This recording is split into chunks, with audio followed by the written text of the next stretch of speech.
দাঁড়িয়ে আছে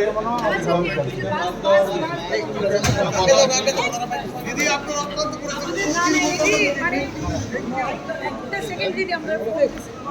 সবাই হাসি করতে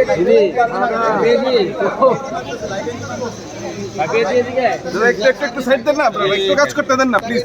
আপনারা গার্জিয়ানরা একটু কাজ করতে দেন না স্যার, একটু সাইড দেন, একটু সাইড দেন।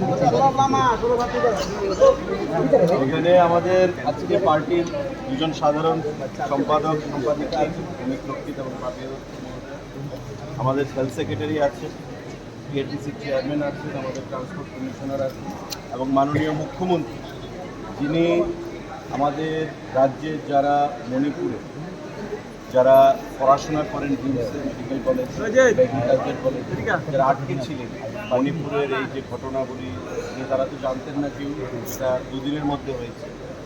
মাননীয় মুখ্যমন্ত্রী কেন্দ্রীয় স্বরাষ্ট্রমন্ত্রীর সঙ্গে কথা বলেছেন, মণিপুরের মুখ্যমন্ত্রীর সঙ্গে কথা বলেছেন এবং স্পেশাল ফ্লাইট দিয়ে ওদেরকে আজকে রাত্রে আমরা আনার বন্দোবস্ত করেছি এবং আগামীকালকে আরও কিছু মানুষ যারা আছে তাদেরকে আনা হবে। এটা একটা আপনারা দেখেছেন যে আমরা বলি সবকা সাথ সবকা বিকাশ, সবকা বিশ্বাস সবকা প্রয়াস। প্রত্যেককে সঙ্গে নিয়ে চলার যে মানসিকতা এবং মানুষকে সঙ্গে নিয়ে চলে আমাদের মাননীয় মুখ্যমন্ত্রী, আমাদের দল, মণিপুরের সরকার এবং আমাদের স্বরাষ্ট্রমন্ত্রী যে পদক্ষেপ আজকে গ্রহণ করেছে সেটা আজকে আপনাদের সামনে। অভিভাবক যারা এখানে রয়েছেন গত দুদিন ধরে 3 দিন ধরে তারা কি উৎকণ্ঠায় ছিলেন আমরা সেটা বুঝতে পারি, তাদের চোখে জল ছিল। মাননীয় মুখ্যমন্ত্রীর দরবারে গেছে, আমাদের দরবারে গেছে, আমাদের দলের পার্টির দরবারে গেছে।